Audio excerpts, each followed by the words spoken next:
अल्लाह रे तेरे जिस्मे मुनव्वर की ताबिशें, ए जाने जान मैं जाने तजल्ला कहूं तुझे, लेकिन रजा ने खत्मे सुखन इस पे कर दिया, लेकिन रजा ने खत्मे सुखन इस पे कर दिया, खालिक का बंदा खल्क का आका कहूं तुझे। बाआवाज़ बुलंद दुरूद पाक अल्लाहुम्मा सल्ले अला सय्यदना शफीअना तबीबा कुलूबिना मावाना मलजाना मुहम्मदी वालिही व बारिक वसल्लिम सलातन व सलामन अलैका या रसूल अल्लाह व सल्लम अलैका या हबीब अल्लाह सल्लल्लाहु तआला अलैहि वसल्लम।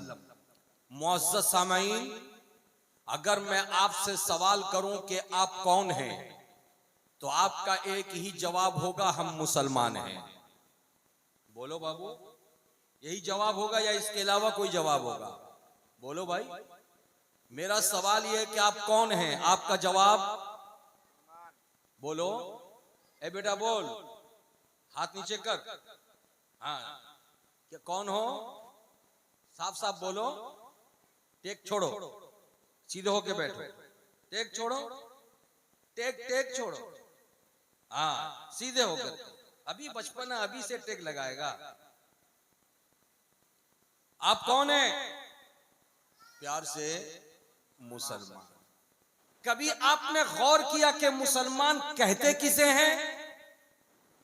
अगर ये दूसरा सवाल करूं आपसे, तो आपका जवाब होगा कि जो मजहबे इस्लाम के फॉलोवर होते हैं उन्हीं को मुसलमान कहा जाता है। प्यार से बोल दीजिए, गोया कि आपके मजहब का नाम बोलिए। सुभान अल्लाह, सुभान अल्लाह। ये प्यारा बच्चा जवाब दिया, बहुत अच्छा जवाब। अख्तर साहब, आप अख्तर साहब है ना, ये माला उठाइए, उस बच्चे को पहनाइए। बड़ा प्यारा जवाब दिया ये बच्चा। इधर वाला, इधर वाला, हाँ इधर वाला। ये बच्चा बड़ा प्यारा जवाब दिया। बेटा क्या नाम है तुम्हारा? मोहम्मद शमीम। अब्बू आए हैं तुम्हारे? काहे? वो बेंगलोर में है। अल्लाह अच्छा रखे तुम्हारे अब्बू। तुम्हारा घर कहाँ है? हा? ये इस बस्ती का नहीं है, नानी का घर है। वाह, जरा खड़ा हो तो उधर घूम के देख, नाना है घर पे सो रहे हैं। तुमको भेज दे बेटा, जा तकरीर सुन के आगे सुबह सुना देगा, है ना। अरे सुभान अल्लाह, माशाअल्लाह। सौरभ भाई इधर आओ, माशाअल्लाह।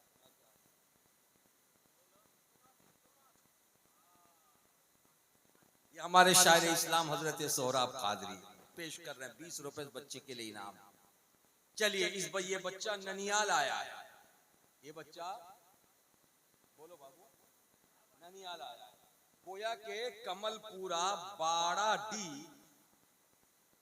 ननिहाल के एतबार से भी बहुत ज्यादा अजीज है कि ऐसे ऐसे नातियां पैदा होते हैं।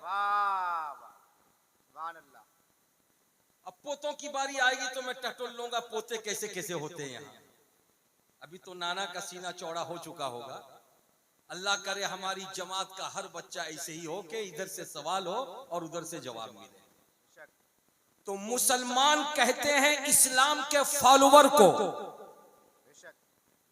और मुसलमान के मजहब का नाम इस्लाम है, और जो इस्लाम के फॉलोवर होते हैं उन्हें मुसलमान कहा जाता है। लेकिन नौजवानों, स्कूल कॉलेज यूनिवर्सिटियों में पढ़ते हो, आपको मालूम है कि सिर्फ भारत के ऊपर नजर न रखना, पूरी दुनिया में नजर रखना। तो आपको मालूम होगा कि पूरी दुनिया में सिर्फ मुसलमान नहीं रहते, कुछ ऐसी कौमें भी रहती हैं कि जो अपने आप को यहूदी कहती हैं, कुछ ऐसी कौमें भी रहती हैं जो अपने आप को नसरानी कहती हैं, कुछ ऐसी कौमें भी रहती हैं जो अपने आप को बुद्धिस्ट भी कहती हैं। लेकिन कभी आपने गौर किया कि नसरानी किसे कहते हैं, यहूदी किसे कहते हैं, बुद्धिस्ट किसे कहते हैं? अगर आप गौर करेंगे, इसको समझ लेंगे, तो इस्लाम को और मुसलमान को समझना आसान होगा। ज़हन करीब कीजिए। एक बंदे खुदा हजरत याकूब अलैहिस्सलाम की औलाद में गुजरा जिसका नाम यहूदा था।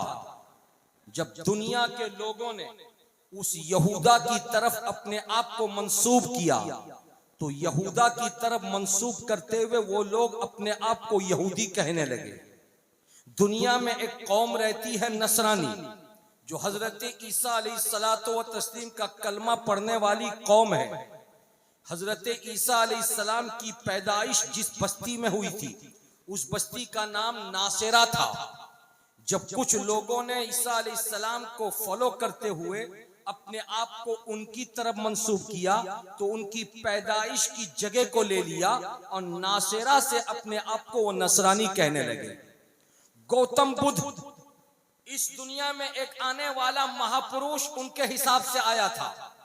जब दुनिया के कुछ लोगों ने उसकी जानिब अपने आप को मंसूब कर दिया, तो अब वो गौतम बुद्ध की तरफ मंसूब करते हुए अपने आप को बुद्धिस्ट कहे जाने लगे।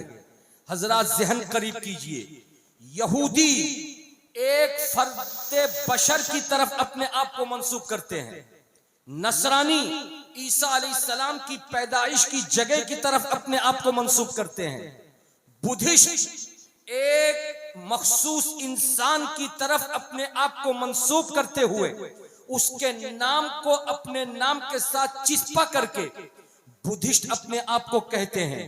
लेकिन मुसलमानों, आप कलमा पढ़ते हो मोहम्मद रसूलुल्लाह का, वो प्यारे मोहम्मद फाउंडर ऑफ इस्लाम है। वो पैदा हुए अरब में, जिस शहर में आए उस शहर का नाम मक्का, जिस शहर में 1400 साल से आराम कर रहे हैं उस शहर का नाम मदीना। जो जबान लेकर के आए वो जबान है अरबी। लेकिन खबरदार, आपसे अगर मैं सवाल करूं तो ये जवाब आप देने से पहले 1000 मर्तबा सोचना। आपको जो मजहब पसंद है उस मजहब को क्या मजहब मक्की कहते हैं? नहीं। क्या मजहब मदनी कहते हैं? नहीं। क्या मजहब अरबी कहते हैं? नहीं। क्यों? मोहम्मद अरबी अरब में पैदा हुए थे, मजहब को अरब की तरफ मंसूब करते हुए मजहब अरबी कहते, मगर ऐसा नहीं है। मक्का में पैदा हुए थे, मजहब को शहर मक्का की तरफ मंसूब करके आप मजहब मक्की कहते नहीं। रसूलुल्लाह मदीने में आराम कर रहे हैं, मजहब को मदीने की तरफ मंसूब करते हुए मजहब मदनी कहते, मगर ऐसा नहीं। बल्कि आपने जिस मजहब को माना है, जिस मजहब का कलमा पढ़ते हैं, उस मजहब को मजहब अरबी नहीं कहा जाता, मजहब मक्की नहीं कहा जाता, मजहब मदनी नहीं कहा जाता, मजहब मोहम्मदी नहीं कहा जाता। अगर कहा जाता तो मजहब इस्लाम कहा जाता है। बोलिए सुभान अल्लाह। मजहब इस्लाम कहा जाता है। आखिर इसकी वजह क्या है? तवज्जो हाजिर कीजिए। इसकी वजह को समझने के लिए आपको लफ्ज इस्लाम का माना जानना पड़ेगा। इस्लाम का माना क्या होता है?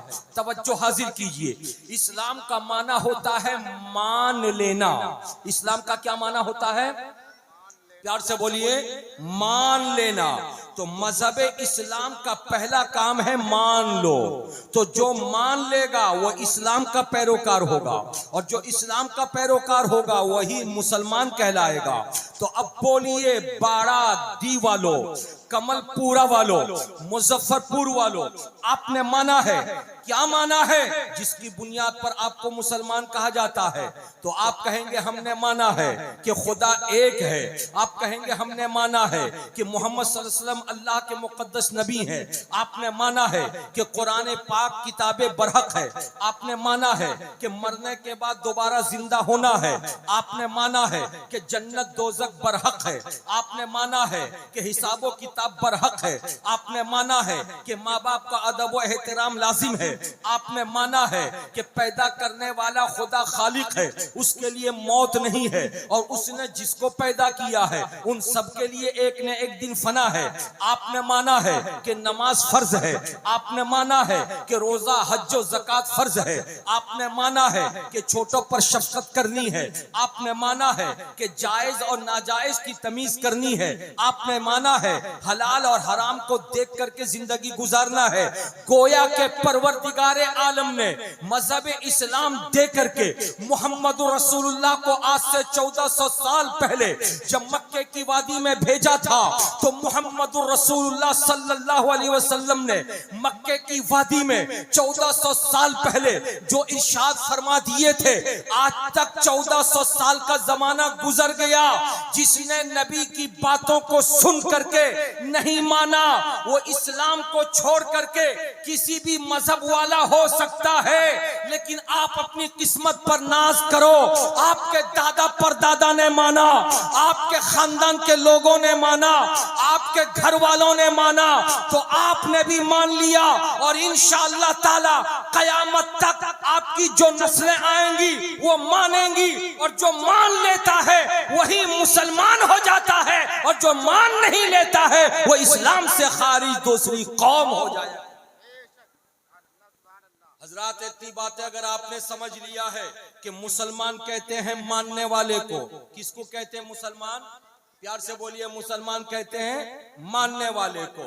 अच्छा, एक बात मैं आपसे कहूं कि मैं आपके सामने खड़ा हूं, मैं कोई बात आपसे कहूं, आपके दिलो दिमाग पे मेरी बात जब उतरे तो हो सकता आप शक में मुब्तला हो जाए, लेकिन मेरी बातों को मानने से पहले मेरी जात को अगर आपने तस्लीम कर लिया कि हाँ मौलाना साहब कभी झूठ नहीं बोलते हैं, हमेशा सच बोलते हैं, तो जो मैं कहूंगा वो आप मान लेंगे। हजरात, अगर इस बात को आपने समझ लिया है तो आइए मैं आपको बताता हुआ गुजरूं। एक आदमी दुनिया का ऐसा मुझे ला करके दिखाओ जिसकी हर बात को लोगों ने माना हो, हर बात को बरहक तस्लीम किया हो, हर बात को सही तस्लीम किया हो। तारीख इंसानियत में आप कोई ऐसी तारीख पेश नहीं कर सकते, लेकिन एक तारीख मोहम्मद रसूलुल्लाह की आती है, एक तारीख आमिना के लख्ते जिगर की आती है, एक तारीख अब्दुल्ला के नूरे नजर की आती है, एक तारीख फातिमा के अब्बा की आती है, एक तारीख हसनैन करीमैन के नाना की आती है, कि मक्के की वादी में मुस्तफा पैदा होकर के 40 बरस तक खामोश जिंदगी गुजार रहे हैं, लेकिन 40 बरस के बाद फारान की चोटी पर खड़े होकर के जब मक्के वालों को बुला करके नबी ने फरमाया था, ऐ मक्के वालों मेरा नाम क्या है? लोगों ने कहा मोहम्मद है।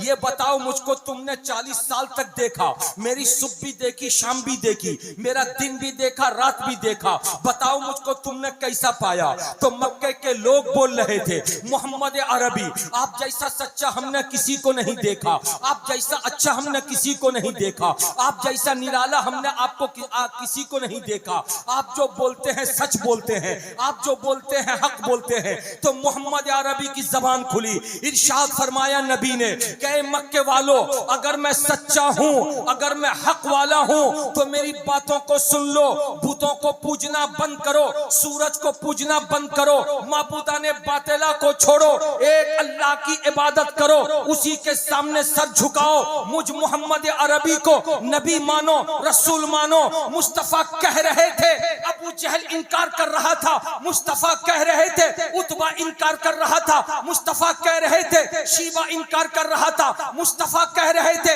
अबू लहब इनकार कर रहा था। रसूल रोने लगे, या अल्लाह नबी बनाकर तूने भेजा मगर यहाँ कोई मानने को तैयार नहीं। खुदा का हुक्म आया, मोहम्मद प्यारे घबराने की जरूरत नहीं है, जो नहीं मानता है वो न माने, मगर उन्हीं लोगों में कुछ ऐसे भी होंगे जो तुम्हें मानेंगे। फिर देखा दुनिया ने कि अबू बकर खड़े हो गए और कहा या रसूल अल्लाह मैं आपको मानता हूँ। उमर खड़े हो गए, कहा मैं आपको मानता हूँ। उस्मान खड़े हो गए, कहा मैं आपको मानता हूँ। अली खड़े हो गए, कहा मैं आपको मानता हूँ। आज तक दुनिया ने देख लिया कि पूरी दुनिया में करोड़ों की तादाद में ऐसे लोग हैं जो मुस्तफा जाने रहमत का कलमा पढ़ के 1400 साल से अपने खानदान को भी मुसलमान बनाए हुए हैं, अपने आप को भी बनाए हुए हैं, और इंशाअल्लाह ताला सुबह कयामत तक वो मुसलमान ही रहे। प्यार से बोले सुभान अल्लाह। अब जब इतनी बातों को सुन लिया आपने, एक बात सुनिए, अमेरिका का एक बंदा जिसका नाम माइकल हार्ट है, उसने पिछली जिंदगी के बहुत कामयाब लोगों की एक फहरिस्त तैयार किया, 100 लोगों की। उस फहरिस्त में सबसे ऊपर नाम अगर किसी का लिखा तो हमारे नबी का। वो माइकल हार्ट जिसने हमारे नबी का नाम ऊपर लिखा, 99 नाम नीचे लिखा। माइकल हार्ट कुछ दिनों के बाद लंदन पहुंचा स्पीच देने के लिए। लंदन के एक बहुत बड़े हॉल में जब स्पीच देने खड़ा हुआ तो एक बंदा सामने से खड़ा हुआ कॉलेज का तालिब इल्म और कहा कि माइकल हार्ट मजहब के एतबार से आप कौन हैं?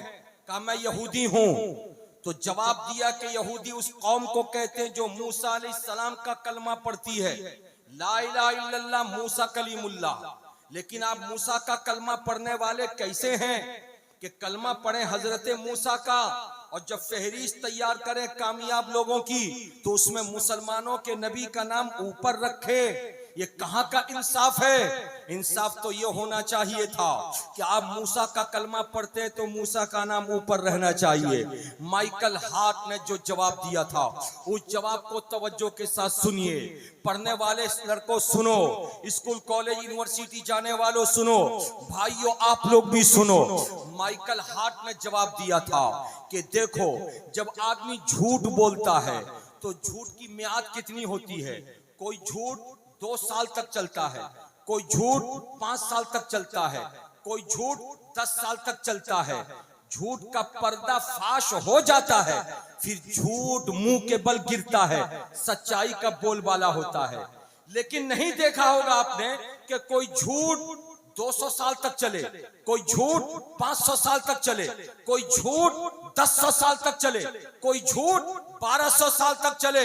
सुनो, मैं तुमसे कहना चाहता हूं कि मोहम्मद अरबी का नाम मैंने इसलिए सबसे ऊपर रखा कि 1400 साल पहले उन्होंने जो कुछ कहा था तो पूरी 63 साल जिंदगी में एक लफ्ज भी झूठ नहीं है। अगर झूठ होता कोई लफ्ज तो मुंह के बल गिर चुका होता। 200 साल के बाद गिर जाता, 500 साल के बाद गिर जाता, 300 साल के बाद गिर जाता, 1000 बरस के बाद गिर जाता। लेकिन 1400 साल का जमाना गुजर गया। मोहम्मद अरबी ने जो कहा था आज तक उसको सब कुछ सच्चा साबित हो रहा है। मोहम्मद रसूलुल्लाह ने कहा था कि आखिरी जमाना आएगा कि घर घर नाच होगा, तो आज देखो नाच हो रहा है। आखिरी जमाना आएगा लोग माँ बाप की कदर नहीं करेंगे, तो देखो आज ना माँ बाप की नाकदरी हो रही है। मोहम्मद रसूलुल्लाह ने कहा था कि आखिरी जमाना आएगा फैशन आम हो जाएगा, देखो आज फैशन आम हो गया है। मोहम्मद रसूलुल्लाह ने कहा था कि आखिरी जमाना आएगा छोटा बड़े की इज्जत नहीं करेगा, देखो आज बड़े की इज्जत नहीं हो रही है। तो मैंने जब खंगाला था 100 लोगों की फहरिस्त तैयार करने से पहले पिछली जिंदगी के लोगों को मोहम्मद रसूलुल्लाह से ज्यादा अच्छा, ज्यादा सच्चा, ज्यादा पक्का, ज्यादा हक वाला मोहम्मद रसूलुल्लाह के अलावा मुझको कोई नहीं मिला। इसीलिए मैंने उनका नाम सबसे ऊपर रखा। इसीलिए आला हजरत लिखते हैं सबसे औला व आला हमारा नबी, सबसे बाला व आला हमारा नबी। सारे अच्छों में अच्छा समझिए जिसे है उस अच्छे से अच्छा हमारा। नारे तकबीर, नारे रिसालत, मसलके आला हजरत, सरवरे द्वालम कॉन्फ्रेंस अल्लामा सखावत हुसैन बरकाती साहब किबला। नारे तकबीर, नारे रिसालत। हजरत, आज हम मुसलमानों पर यह आरोप लगाया जाता है कि हम मुसलमानों ने हिंदुस्तान में जबरदस्ती इस्लाम फैलाया। और कुछ लोग तो मनचल्ले किस्म के होते हैं जो कह देते हैं कि इस्लाम तलवार के जोरों पर फैला। याद रखो, हिंदुस्तान की आजादी से पहले अंग्रेज 200 साल तक हुकूमत करते रहे। अंग्रेजों से पहले कमोबेश 800 बरसों तक इस्लामी हुकूमतें रहीं, बादशाहों का दौर रहा। अगर जबरदस्ती किसी को मुसलमान बनाने की बात होती तो आज हिंदुस्तान का नक्शा कुछ और नजर आता। लेकिन किसी भी बादशाह ने अपने जमाने में जबरदस्ती इस्लामी कानून को किसी के सर पे नहीं थोपा। इसलिए नहीं थोपा कि वो जानते थे कि जबरदस्ती का इस्लाम अल्लाह को मंजूर नहीं है। और यही वजह है जितने भी बुजुर्गान दीन दुनिया हिंदुस्तान में तशरीफ लाए वो तमाम के तमाम बुजुर्गान दीन भी जानते थे। ये बात बहुत मशहूर है। मेरे ख्वाजा ने कलमा पढ़ाया था, कुतुबुद्दीन बख्तियार काकी ने कलमा पढ़ाया था, निजामुद्दीन महबूब इलाही ने कलमा पढ़ाया था, मगर तारीख का कोई वरक और कोई बाप आप ऐसा नहीं दिखा सकते कि गरीब नवाज ने जबरदस्ती किसी को कलमा पढ़ा के मुसलमान बनाया हो, महबूब इलाही ने जबरदस्ती किसी को कलमा पढ़ा के मुसलमान बनाया हो। जबरदस्ती इस्लाम किसी के सर पे थोपना ये अल्लाह को मंजूर नहीं है, इसलिए कि इस्लाम कोई जबरदस्ती का सौदा नहीं है। इस्लाम तो प्यार का सौदा है, इस्लाम तो मोहब्बत का सौदा है, इस्लाम तो निराला सौदा है। वो जबरदस्ती किसी के सर पे नहीं थोपा जाता। और याद रखो, जो जबरदस्ती इस्लाम को कबूल करता है वो बहुत दिनों तक मुसलमान बन के नहीं रहता। फिर वो दिन आ जाता है जो इस्लाम से इन्हिराफ करके वो अपने आप को बागी दुनिया के सामने पेश कर देता है। आइए इस सिलसिले में एक मिसाल मैं आपके सामने रखता हूं। ये सिक्किम की धरती है। सिक्किम की धरती पे एक नौजवान, जो बिहार का नौजवान वहां कामकाज करता था, उसने मस्जिद के इमाम साहब से जाकर के कहा था, इमाम साहब, सिक्किम की रहने वाली एक लड़की को मैंने तैयार कर लिया है। वो लड़की कलमा पढ़ के मुसलमान भी बन जाएगी और मुझसे शादी भी कर लेगी, तो चलिए आप उसको कलमा पढ़ा के मुसलमान भी बना दीजिए और मेरे साथ उसका निकाह भी पढ़ दीजिए। इस्लाम की बात को सुन करके इमाम साहब किबला चौंके थे और इरशाद फरमाया था, ऐ आने वाले मुसलमान भाई, ये बताओ कि जो सिक्किम की लड़की देखने में नाटी होती है, देखने में मोटी होती है, आंख उसकी पतली पतली होती है, ये बताओ उसने अगर कहा है कि मैं इस्लाम को कबूल कर लूंगी, तुमसे निकाह कर लूंगी, तुमसे शादी कर लूंगी, तो मुझको इंसाफ के साथ बताओ, ये तुम्हारी कमाई को देख करके उसने मुसलमान बनने का इरादा बनाया या रसूलुल्लाह की मोहब्बत में इस्लाम को कबूल करना चाहा? उसने तुम्हारे सेहत को देख करके इस्लाम को अपनाना चाहा और शादी करना चाहा, या अल्लाह ताला के पैगाम को सुन करके और देख करके उसने मुसलमान होना चाहा? अब वो बंदा खामोश खड़ा है। इमाम साहब किबला बोल रहे थे, जबरदस्ती का इस्लाम अल्लाह को मंजूर नहीं है, इसलिए मैं हरगिज उस बात की तरफ नहीं जाऊंगा जहां जबरदस्ती इस्लाम को थोपा जाए। इसलिए कि तुम्हारी सेहत आज अच्छी है, कल जब दुबले पतले हो जाओगे तो आने वाली लड़की तुम्हारे निकाह से निकल के चली जाएगी। आज तुम्हारे पास दौलत है, पैसा है, जिस दिन तुम्हारी दौलत खत्म हो जाएगी उस दिन वो इन्हिराफ करके इस्लाम से खारिज हो जाएगी। लिहाजा मैं निकाह पढ़ाने को तैयार नहीं हूं। ऐसे आलम में वो बंदा क्या किया था, रास्ता चलने वाले एक फटीचर मौलवी को पकड़ा था और पकड़ करके किसी तरह अपना निकाह पढ़वा लिया था। वक्त गुजरा, एक लड़का उसका पैदा हुआ। वो लड़का जब 17-18 साल का हो गया तो वो बिहार का नौजवान मर गया। उसको मरना था कि जब खबर फैली तो उसके भाई लोग पहुंच गए, उसके घर वाले पहुंच गए और उस मुर्दे को उठा करके नहला धुलाकर कफना करके मुसलमानों के कब्रिस्तान में दफन करना चाहे, मगर नारे तकबीर, नारे रिसालत, मसलके आला हजरत हुजूर पीरे तरीक़त, नारे तकबीर, सरवरे दो आलम कॉन्फ्रेंस, नारे तकबीर, नारे रिसालत।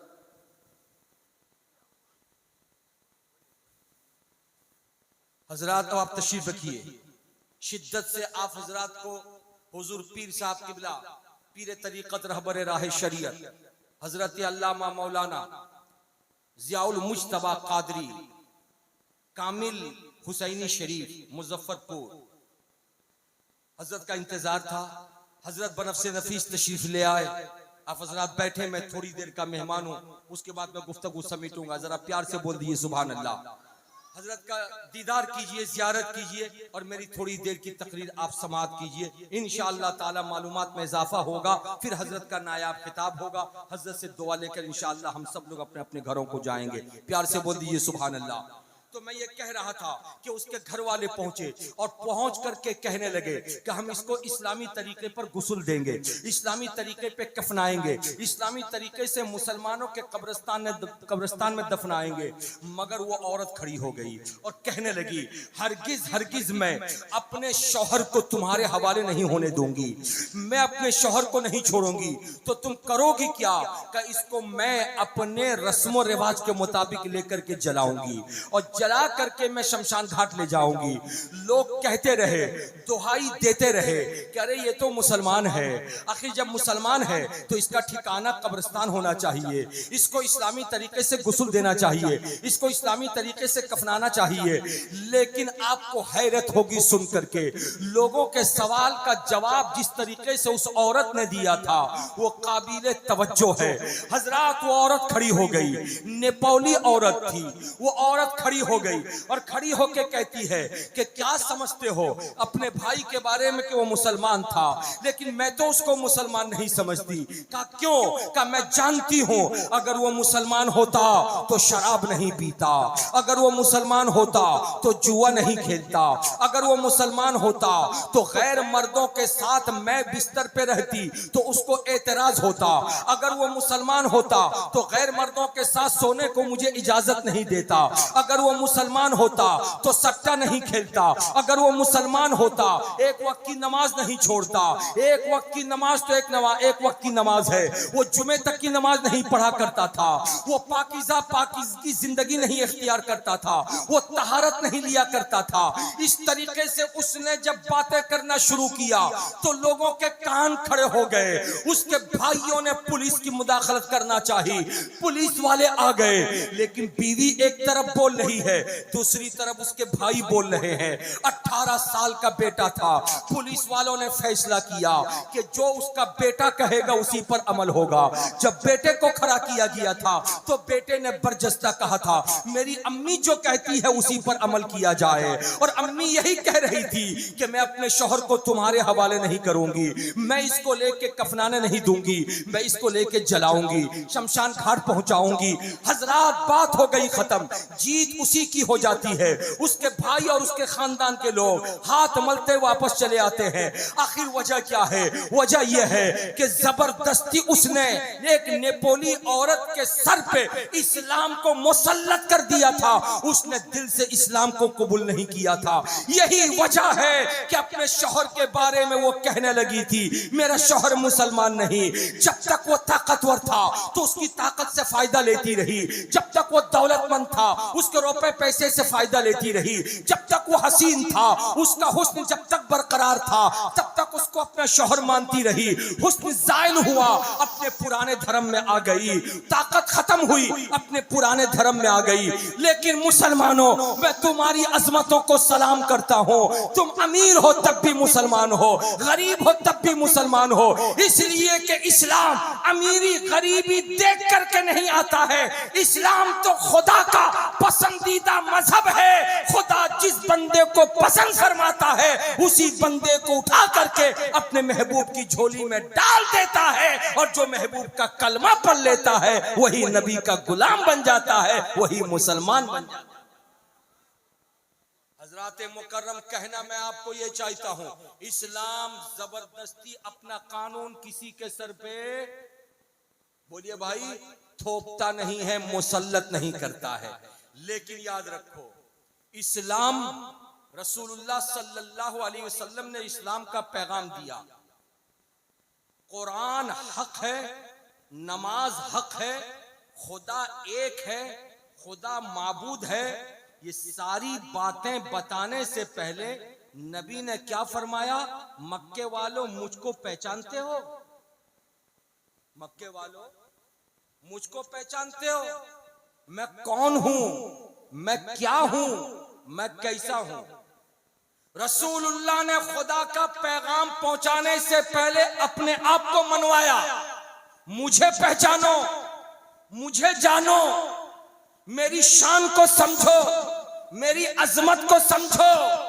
जब मुझे समझ लोगे, मुझे पहचान लोगे, तो जो पैगाम मैं खुदा का पहुंचाऊंगा उसे भी मान लो। साबित हुआ कि रसूलुल्लाह की अजमत, मुस्तफा जाने रहमत की शान, नबी कौनो मका सल्लल्लाहु अलैहि वसल्लम की मोहब्बत एक मुसलमान के लिए सबसे पहले जरूरी है। अगर वो अजमतो शानो रिफात नहीं तो खुदा के पैगाम को लाख मान के अमल अगर आदमी कर ले तब भी उसको कोई फायदा नहीं पहुंचेगा। लेकिन मैं कहना ये चाह रहा था, जहां से मैंने टर्निंग लिया था, कि रसूलुल्लाह जब फारान की चोटी पर खड़े होकर फरमा रहे थे तो उस वक्त हजरत अबू बकर सिद्दीक, जिनकी उम्र 40 से 42 साल की थी, वो खड़े हुए थे और कहा था, नबी मैं आपको नबी मानता हूं, मैं आपको रसूल मानता हूं। मेरे रसूल के चेहरे पे मुस्कुराहट आ गई थी। ये मेरे दाहिने तरफ कुछ माँ बहनें बैठी हैं। मैं कुछ बातें उन लोगों के लिए गोशे गुजार करना चाहूंगा, तवज्जो के साथ सुने। आज माँ बहनों को ये शिकायत है कि इस्लाम ने हमें क्या दिया है। सारी बातें तो मर्दों के लिए हैं, हमें क्या दिया है। माँ बहनों, इस बात को नोट करना, इस्लाम पर सिर्फ मर्दों की इजारादारी नहीं है, जितना हक इन मर्दों का इस्लाम पर है उतना ही हक ऐ पाकीज़ा औरतों तुम्हारा भी हक है। इसलिए कि फारान की चोटी पर खड़े होकर सबसे पहले एक मर्द 40-42 साल की अधेड़ उम्र का इंसान जब अबू बकर की शक्ल में खड़ा होकर कह रहा था मैं आपको मानता हूं, तो रसूलुल्लाह वापस जब अपने घर गए थे तो घर में एक पाकीज़ा खातून थी जिनकी उम्र उस वक्त 55 बरस की थी, जो रिश्ते में रसूलुल्लाह की बीवी थी, जिनका नाम खदीजतुल कुबरा था। रसूल की उम्र 40 बरस की है, बीवी की उम्र 55 बरस की है। रसूलुल्लाह सल्लल्लाहु अलैहि वसल्लम ने जाकर जब घर में ये बात बताई कि आज मैंने फारान की चोटी पर खड़े होकर ऐलान किया, तो मेरी बातों को सुन करके अबू बकर ने कहा था मैं कलमा पढ़ के इस्लाम कबूल करता हूं। तो हजरत खदीजतुल कुबरा पाकीज़ा खातून खड़ी हुई और चार दीवारी के अंदर, घर के अंदर रसूलुल्लाह को मुखातब किया और अर्ज किया, ए खुदा के पैगंबर, अगर मर्दों में अबू बकर को यह फख्र होगा कि मर्दों में सबसे पहले वो इस्लाम कबूल किए, तो आज खदीजतुल कुबरा भी आपके सामने ऐलान करती है कि औरतों को भी महरूम न रखा जाए। इसलिए जब आपने पैगाम हक दे दिया है तो खदीजा पहली खातून होगी जो आप पर ईमान ला करके आपको नबी समझती है, आपका कलमा पढ़ के अपने आप को मुसलमान समझ। प्यार से बोल दीजिए सुभान अल्लाह, झूम के बोल दीजिए सुभान अल्लाह। तो अब बताइए, औरतों का भी ताउन है या नहीं इस्लाम में? अरे बोलिए ना भाई, औरतों का भी बराबर की शिरकत है या नहीं? अगर है तो फिर आज हमारे यहाँ औरतों को के साथ नारवा सलूक क्यों किया जाता है? औरतों के ताल्लुक से अगर किसी के ज़हन व फिक्र पे ये बात हो कि औरत किसको कहते हैं, घर की नौकरानी को कहते हैं। औरत किसको कहते हैं? चार दीवारी के अंदर बंद रह के सिर्फ खाना पकाने वाले को कहते हैं। औरत किसको कहते हैं? सुबह शाम लत्तम जुत्तम जिस पर किया जाए उसको कहते हैं। औरत किसको कहते हैं? जिसके सर के बाल को पकड़ करके घसीटा जाए उसे कहते हैं। औरत किसे कहते हैं? जिस पर हर हफ्ते 2 हफ्ते 2-4 तमाचा लगाया जाए उसे कहते हैं। औरत किसे कहते हैं? समाज में जो सबसे ज्यादा हींच और बिल्कुल गिरी हुई शख्सियत होती है उसे औरत कहते हैं। आज कुछ लोगों का जहन खराब है, यही तसव्वुर औरतों के ताल्लुक से भी रखते हैं। लेकिन जरा सा निकलो, इस्लाम जैसे आफाकी निजाम को देखो, इस्लाम जैसे आफाकी कानून को देखो। इस्लाम ने औरतों के मर्तबे को बुलंद किया और इतना बुलंद किया, इतना बुलंद किया कि औरत की 4 शक्ल होती है। एक शक्ल माँ की होती है, दूसरी शक्ल बीवी की होती है, तीसरी शक्ल बेटी की होती है और चौथी शक्ल बहन की होती है। कितनी शक्ल होती है बाबू? प्यार से बोलो। कितनी शक्ल होती है? 4 शक्ल। माँ है तो बेमिसाल है, बीवी है तो बेमिसाल है, बेटी है तो बेमिसाल है, बहन है तो बेमिसाल है। और इन चारों शख्सियतों को आप देख लीजिए नबी कौनो मका सल्लल्लाहु अलैहि वसल्लम की जिंदगी में। मेरे नबी की उम्र जब 6 बरस की रही तो अपनी अम्मा हजरत आमिना खातून का इंतकाल हुआ। मेरे नबी सल्लल्लाहु ताला अलैहि वसल्लम जब 25 बरस के हुए तो निकाह किया। खदीजतुल कुबरा जैसी पाकीज़ा खातून बीवी बन करके आई। मुस्तफा जाने रहमत सल्लल्लाहु ताला अलैहि वसल्लम को दूध जिस औरत ने पिलाया वो हलीमा सादिया है। उनकी एक बेटी थी, नबी की अपनी कोई बहन नहीं, लेकिन दूध पिलाने वाली माँ हजरत हलीमा की एक बेटी थी जिनका नाम शीमा था। वो रसूल के रिश्ते में बहन लगती थी। मुस्तफा जाने रहमत का एक रिश्ता और रह गया बाप बेटी का। तो जब बेटी की बारी आती है तो उम्मे कुलसूम जैसी पाकीज़ा खातून आती है, ज़ैनब जैसी पाकीज़ा खातून आती है, रुक़ैया जैसी पाकीज़ा खातून आती है, फातिमा जैसी पाकीज़ा खातून आती है। इन 4 हस्तियों को नबी की जिंदगी से जरा जोड़ करके देखिए, नबी ने इन चारों की शख्सियतों को कितना नुमाया किया है।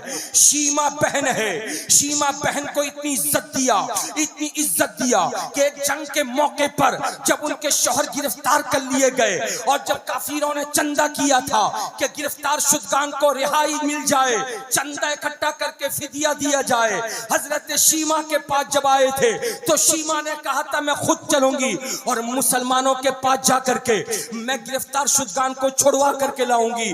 जैसे पहुंची थी रसूलुल्लाह सल्लल्लाहु अलैहि वसल्लम ने देखा था तो पहचान लिया था। नबी ने फरमाया बहन शीमा तुम यहाँ हो? हाँ भैया मोहम्मद, मैं आई हूँ इसलिए कि मेरे शौहर भी गिरफ्तार कर लिए गए हैं। रसूलुल्लाह खड़े हो गए और इरशाद फरमाया सहाबा आज एक भाई के घर एक बहन आई है और कोई भाई ऐसा नहीं कि जिसके घर में बहन आए और खाली हाथ वापस चली जाए। इसलिए तारीख लिख दो कि भाई के घर जब बहन आई है तो खाली नहीं जाएगी, उसकी झोली को भर दो, किसी से फिदिया मत लो, जितने गिरफ्तार किए गए हैं उन तमाम को रिहाई दे दो, एक पैसा न लो और तुम्हारे पास बैतुल माल में जो सामान है थोड़ा थोड़ा सामान लाओ और ला करके बहन शीमा की झोली को भर दो। मुस्तफा जाने रहमत ने भाई बहन के रिश्ते को ऐसा मजबूत किया कि दुनिया देखती रह गई। ऐ दुनिया वालों, शादी से पहले भाई बहन का रिश्ता मजबूत तो रहता है लेकिन शादी के बाद भाई बहन के रिश्ते में कड़वाहट आ जाती है और उस वक्त और कड़वाहट आती है जब बहन भाई से जायदाद का मुतालबा करती है, वरासत का मुतालबा करती है। माँ बाप के वरासत से जब हिस्सा मांगती है तो भाई देता भी नहीं है और अगर दे देता है तो हमेशा के लिए बहन का दरवाजा बंद कर देता है। लेकिन इस्लामी तारीख ये है कि इस्लाम ने कहा जो हिस्सा है वो हिस्सा दे दो और नबी ने मालो दौलत दे करके शीमा जैसी बहन को जो प्यार दिया था उस प्यार ने भाई बहन के रिश्ते को उजागर कर दिया।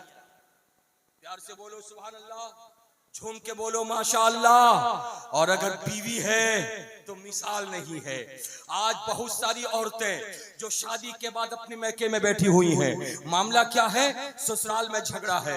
ऐसा झगड़ा कोर्ट कचहरी चले जाइए, मुसलमान मंडलाते हुए हम आपको मिलेंगे और जब पकड़ पकड़ के मुसलमानों से पूछिएगा क्या मामला है तो 2 मामला रहेगा, या तो एक मामला तलाक का होगा या दूसरा मामला जमीन जगह के झगड़े का होगा। मुसलमान के 2 मामले की वजह से आज लाखों करोड़ों रुपया आज कोर्ट में खर्च हो रहा है, वकाला खा रहे हैं, मुसलमान तबाह है, मुसलमान परेशान है। बहू लाने से पहले ये सास है जो एक मर्तबा बहू को देखने गई थी, पूरे इलाके में आके ढोल पीटी थी कि मेरी बहू है क्या, वो चांद से भी ज्यादा हसीन है, मेरे घर के लिए खुदा ने उसको पैदा किया, मगर वजह क्या है? शादी करके आए हुए 1 हफ्ता नहीं गुजरा तो उस बहू के अंदर में कीड़ा निकल गया। अब सास को बहू नहीं भाने लगी, सास बहू का उठना सास को अच्छा नहीं लगा, बहू का बैठना सास को अच्छा नहीं लगा, बहू का सोना सास को अच्छा नहीं लगा, बहू का जागना सास को अच्छा नहीं लगा। अपनी बेटी दिन के 8 बजे तक सोई रहे, कोई फर्क नहीं पड़ता, लेकिन बहू को 4 बजे उठना होगा। अपनी बेटी माँ बाप के साथ जवान बेटी खा के अपने कमरे में चली जाए, मगर बहू को नौकरानी की तरह रात के 11 बजे तक बर्तन धोना होगा। बेटी है जो सुबह सवेरे उसो के उठने के बाद ब्रश करके चाय पिए, माँ के साथ गुलगुल्ला खाए, मगर वो बहू है कि जो पूरे घर को भरेगी, पूरे घर को साफ करेगी, पूरे घर वालों का कपड़ा धोएगी। हालात इतने खराब हो गए हैं, आज बहुएं हैं जो सास से इस कदर दूरी इख्तियार कर रही हैं कि कल तक जब शादी का रिश्ता होता था तो पूछा जाता था लड़का क्या करता है, क्या काम करता है, घर कैसा है, लेकिन आज जब रिश्ता तय होता तो पूछा जाता है सास है या मर गई है। अगर सास मरी हुई हो तो बाप को बेटी देने में कोई आर नहीं होता। हालात इतने खराब हो गए हैं। और पाकिस्तानी सीरियल की बात अगर कर दूं तो शायद आपके दिल को छू जाए। पाकिस्तानी सीरियल में पूछा गया था कि शादी से पहले लड़का देखना चाहिए यानी दूल्हा देखना चाहिए, सास देखना चाहिए, तो औरतों ने पलट करके जवाब दिया था दूल्हा को मत देखो, दूल्हा जैसा भी होगा कंट्रोल किया जा सकता है, मगर सास को नहीं कंट्रोल किया जा सकता। हालात इतना खराब हो गए। माँ बहनों, तुम्हारी भी बेटी है, तुम्हारी बेटी को जब उसके ससुराल में परेशान किया जाता है तो तुम मगरमच्छ का आंसू बहाती हो, लेकिन आंसू बहाने से पहले इंसाफ के साथ देखना तुम्हारे घर में भी दूसरे की बेटी है। अगर अपनी बेटी को चैन और सुकून से देखना चाहती हो तो जो दूसरे की बेटी तुम्हारे घर में है उसको प्यार दो, दूसरे की बेटी को तुम प्यार दोगी, तुम्हारी बेटी को दूसरे के घर में प्यार मिलता हुआ नजर आएगा। हजरात मुकर्रम, ये शादी है।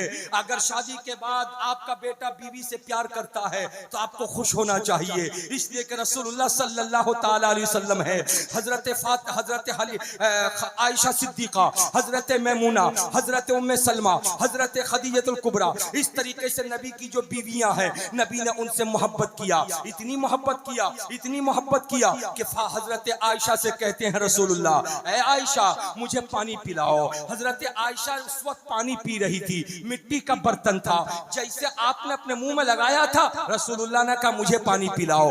जैसे हजरत आयशा ने वो बर्तन निकाल कर अपने मुंह से हटाकर रसूलुल्लाह को दिया तो सरकार ने उस बर्तन को घुमाया, जिस जगह पे हजरत आयशा के होंठ लगे थे वहीं पे अपने होंठ शरीफ को लगाया और लगा करके पानी आपने नोश फरमाया।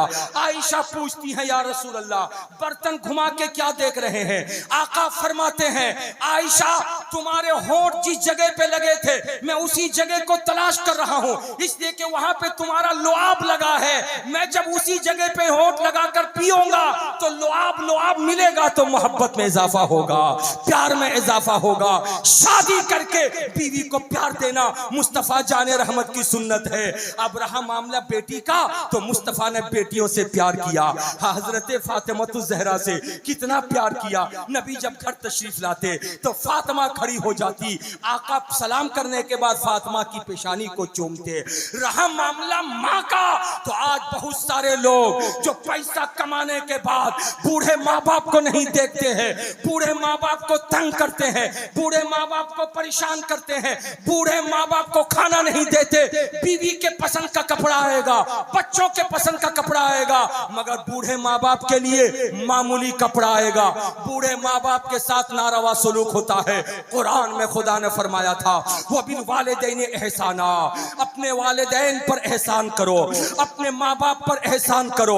बूढ़े माँ बाप है उनकी कदम बोसी करो, उनके हाथों को चूमो, उनका दीदार करो, उनको मोहब्बत की नजर से देखो, उनकी ख्वाहिशों की तकमील करो, उनकी ख्वाहिशात को पूरी करो, उनकी मर्जी को देखो। अगर माँ बाप राजी नहीं है तो खुदा और उसके रसूल राजी नहीं होंगे। आओ इसको मैं दिखाता हुआ गुजरू। आकाए करीम महफिल में तशरीफ रखते हैं, सहाबा इकराम की महफिल जमी हुई है। अचानक एक ज़ईफुल उम्र औरत आ रही है। अब सरकार अलैहिस्सलाम की नजर पड़ गई, महफिल से आका उठ गए, उठ करके बाहर तशरीफ ले गए, अपनी नूरानी चादर को उतार के जमीन पे बिछा दिया। आने वाली बूढ़ी खातून से कहा इस पे बैठिए, वो बैठ गई। सरकार करीब हुए, कुछ बातें आपस में की। साहबा सोच रहे हैं जिस चादर को चूमने पे हम फख्र महसूस करते हैं, आज कौन किस्मत वाली औरत आई है उस चादर पे पैर रख करके बैठी है, इंतजार हो रहा है। जैसे जैसे सरकार तशरीफ लाए, सहाबा ने पूछा या रसूल अल्लाह वो पाकीज़ा खातून कौन थी? आका ने फरमाया था, ऐ मेरे सहाबा, मेरी माँ मेरी 6 साल की उम्र में इंतकाल कर गई थी, लेकिन ये आने वाली मुझको पैदा करने वाली माँ तो नहीं है, मगर ये दूध पिलाने वाली माँ हलीमा है। बोलो सुभान अल्लाह। दूध पिलाने वाली माँ हलीमा है। तो इस्लाम में जब दूध पिलाने वाली माँ को इतनी इज्जत और इस कदर वकार दिया गया है, तो पैदा करने वाली माँ को कितनी इज्जत दी गई होगी, उसका वकार कितना बुलंद होगा। इसलिए बाल बच्चों की मोहब्बत में सरशार होकर बूढ़े माँ बाप को हरगिज मत भूलना। बूढ़े माँ बाप की जबान से जब बददुआ निकल जाएगी तो तुम्हारी तरक्की रुक जाएगी। अगर तरक्की करना चाहते हो तो अपने बूढ़े माँ बाप को राजी करो। बूढ़े माँ बाप अगर कोई नारवा सलूक करें और बुढ़ापे की वजह से कोई ऐसी बात करें जो शरीयत के खिलाफ हो, तो बूढ़े माँ बाप को समझाओ, मगर उनका दाना पानी बंद मत करो, उनके खिलाफ आवाजें मत कसो, उनके खिलाफ एक्शन मत लो। याद रखो रसूलुल्लाह सल्लल्लाहु अलैहि वसल्लम के इरशाद की रोशनी में माँ बाप का मकाम इतना बुलंद है, इतना बुलंद है कि मक्कतुल मुकर्रमा में खाने काबा है, जो खाने काबा का तवाफ करे, मैदाने मीना जाए, अरफात और मुज़दलिफा में जाए, शैतान को कंकड़ी मारे, सही करे, वो हाजी होगा। लेकिन गरीब आदमी जिसके पास पैसे नहीं है, उसको हज का मौका कैसे मिलेगा? आका फरमाते हैं मोहब्बत की नजर से माँ बाप का दीदार करो। जो जितनी मर्तबा मोहब्बत से माँ बाप को देखेगा, खुदा उतनी मर्तबा उसके नामाए आमाल में हज मबरूर का सवाब अता फरमाए। प्यार से बोलिए सुभान अल्लाह, झूम के बोलिए माशा अल्लाह। तो मैं बताना आपको ये चाह रहा था, ये इस्लाम है, जो इस्लामी फलसफा है, जो इस्लामी कानून है, ये आफाकी निज़ाम है, ये एक पैगाम हक है जो रसूलुल्लाह सल्लल्लाहु ताला अलैहि वसल्लम ने हमें और आपको दिया था। तो मैं बताना चाह रहा था कि औरतों का मकाम बहुत बुलंद है। इस बुलंद मकाम को कभी घटाने की कोशिश मत कीजिएगा। जलसा तो एक दिन हुआ, इस एक दिन में हम आए, उलमा आए, हजरत किबला तशरीफ लाए, आपको कुछ पैगाम हक दे करके चले जाएंगे। लेकिन मैं आज दोपहर से हूँ, नमाज जुहर, नमाज असर, नमाज मगरिब, नमाज इशा मैंने मस्जिद शरीफ में पढ़ी। इमाम साहब मौलाना सज्जाद रज़वी साहब अल्हम्दुलिल्लाह बड़े मुखलिस हैं, आप खुशकिस्मत हैं, इतने अच्छे इमाम आपको मिले हैं। हजरात इनके सामने मैं कह रहा हूँ, इसलिए कह रहा हूँ कि दोपहर से लेके इस वक्त तक हमने इनका खुलूस देखा है। हजरात एक जलसे में आपने तकरीर सुन ली, लेकिन असल काम वो करता है जो आपकी मस्जिद का इमाम होता है, चाहे ये इमाम हो चाहे कोई दूसरा इमाम आए।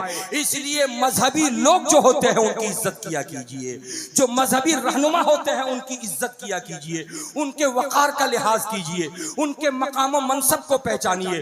वो नाइबीन रसूल होते हैं, पैगाम हक आप तक पहुंचाते हैं, और पैगाम हक जब तक मुसलमानों तक नहीं पहुंचेगा मुसलमान कामयाब नहीं हो सकते। हजरात मेरी गुफ्तगू लंबी होती जा रही है, इसलिए अपनी गुफ्तगू को मैं समेटूं। मैं आपके सामने 2-3 मिनट और टाइम दूंगा और अपनी बात को खत्म करके मैं रुखसत हो जाऊंगा। मैं आपको ये बताना चाह रहा था कि इस्लाम जैसा आफाकी निज़ाम कोई ऐसा मजहब नहीं है। इसीलिए ये इस्लाम, ये मजहब अल्लाह ताला का पसंदीदा मजहब है। लेकिन हमारी और आपकी खुशकिस्मती है कि अल्लाह ताला ने उसी मजहब का पैरोकार हमें बनाया है, हमको मुसलमान बनाया है। हम इस्लाम के पैरोकार हैं, इस्लाम को मानते हैं, इस्लामी कानून पर अमल करते हैं।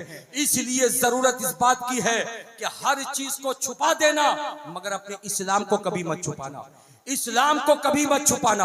इस्लाम को जो छुपाएगा वो गर्क हो जाएगा, वो डूब जाएगा, वो फना हो जाएगा, वो तबाह हो जाएगा, वो बर्बाद हो जाएगा। और जो अपने इस्लाम को पेश करेगा दुनिया वालों के सामने, जिंदगी की परवाह नहीं करेगा, अल्लाह तबारक व तआला उसके मकाम को बुलंद व बाला कर देगा, उसके मकाम को बुलंद फरमा देगा, उसके वकार को बुलंद फरमा देगा। ये धरती, ये इलाका कमलपुरा का इलाका है। अल्हम्दुलिल्लाह यहाँ पे सब मुसलमान रहते हैं, और मुसलमानों में भी सुन्नी सहीउल अकीदा रहते हैं। बगदाद वाले गौस से मोहब्बत करने वाले रहते हैं, अजमेर वाले ख्वाजा से मोहब्बत करने वाले रहते हैं, देवा वाले वारिस से मोहब्बत करने वाले रहते हैं, मरहरा के शेख सरकार अबुल बरकात से मोहब्बत करने वाले रहते हैं, मसौली के आका से मोहब्बत करने वाले रहते हैं, बरेली के ताजदार इमाम मोहम्मद रजा खान से मोहब्बत करने वाले रहते हैं, सुरकाही शरीफ के सैयदी तेग अली शाह से मोहब्बत करने वाले रहते हैं, हुसैनी शरीफ सरकार उमर बाबू से मोहब्बत मोहब्बत करने वाले रहते हैं, धामनगर शरीफ के आका मुजाहिद मिल्लत से मोहब्बत करने वाले रहते हैं। तो एक जुमला मैं आपके सामने कह करके अपनी तकरीर खत्म कर दूं कि मैंने जो अभी आपके सामने कहा कि कलमा पढ़ के खुदा को एक मान लेना, रसूलुल्लाह को बरहक नबी मान लेना, कुरान को हक मानना, जन्नत दोज़ख को हक मानना, यही इस्लाम है। तो याद रखिए ये इस्लाम तो है, इसमें कोई दो राय नहीं, लेकिन आज इसका गलत फायदा उठाते हुए बहुत सारे ऐसे लोग भी मिल जाएंगे कि जो इन चीजों को भी मानते हैं लेकिन रसूलुल्लाह की शान में गुस्ताखी भी करते हैं। ये चीजें उस वक्त काम देंगी जब नबी की जात के बारे में अकीदा आपका दुरुस्त हो। इसलिए कि मैंने कहा था कि फारान की चोटी पर खड़े होकर नबी ने 40 बरस की उम्र में पहले ये नहीं कहा था कि लोगों खुदा एक है, पहले ये नहीं कहा था कि कुरान कलाम हक है, पहले ये नहीं कहा था कि जन्नत दोज़ख हक है, पहले ये नहीं कहा था मरने के बाद दोबारा जिंदा होना है, पहले ये नहीं कहा था कि मौत हक है, जिंदगी हक है, हिसाब किताब हक है। नहीं, पहले ये कहा था मक्के वालों मुझे कैसा समझते हो, मुझे क्या जानते हो, मेरे बारे में क्या इरादा है, मेरे बारे में अकीदा क्या है। रसूल ने पहले जात को मनवाई फिर बात को मनवाया है। तो आज कुछ लोग बात को तो मान लेते हैं मगर जात को नहीं मानते, और जो जात को नहीं मानते उन्हीं को वहाबी कहते हैं, जो जात को नहीं मानते उन्हीं को तबलीगी कहते हैं, जो जात को नहीं मानते उन्हीं को देवबंदी कहते हैं, जो जात को नहीं मानते उन्हीं को वहाबी कहते हैं, जो जात को नहीं मानते उन्हीं को कादियानी कहते हैं, जो जात को नहीं मानते उन्हीं को बदअकीदा कहते हैं, और जो जात को भी मानते हैं बात को भी मानते हैं उन्हीं को सुन्नी सहीउल अकीदा कहते हैं, उन्हीं को पक्का मुसलमान कहते हैं, उन्हीं को सच्चा मुसलमान कहते हैं। और ये सारे बुजुर्गाने दीन हैं जो रसूलुल्लाह का लाया हुआ पैगाम हक हम तक पहुंचाए, जिसकी वजह से आला हजरत अज़ीमुल बरकत मुजद्दिद मिल्लत इमाम अहमद रजा खान ने दुनिया से जाते जाते हमें 2 शेर के जरिए हमारे अकीदे की हिफाजत करते हुए एक पैगाम दे करके वो चले गए थे और कहा था, ऐ लोगो मुस्तफा जाने रहमत की जात से इतनी मोहब्बत करो, इतनी मोहब्बत करो, इतनी मोहब्बत करो कि जात से मोहब्बत करने की बुनियाद पर बात से मोहब्बत करना काम आ जाए, और जात से मोहब्बत ना हो बात से मोहब्बत हो तो कोई काम देने वाला नहीं है। लिखते हैं आला हजरत की शान से तुम मुसलमान बन के रहो कि कहो करूं मैं तेरे नाम पे जां फिदा, न बस एक जां 2 जहां फिदा, 2 जहां से भी नहीं जी भरा, करूं क्या करोड़ों जहां नहीं। और अगर कोई कहे कि रसूल कौन होते हैं कि उन पर करोड़ों जहां को फिदा कर दे, तो पकड़ो उसके गरीबान को और कहो बखुदा खुदा का यही है दर, नहीं और कोई मफर मकर, जो वहां से हो यहीं आके हो, जो यहां नहीं तो वहां नहीं। बहुत ऐसे हैं जो मालो जर रखते हैं और बहुत ऐसे हैं जो बाजुओं पर रखते हैं, मगर या रसूल अल्लाह हम तो फकत तेरी करीमी पे नजर रखते हैं। इस्लाम जिंदाबाद, हिंदुस्तान पाइंदाबाद, वमा अलैना इल्लल बलाग। अस्सलामु अलैकुम व रहमतुल्लाहि व बरकातहू।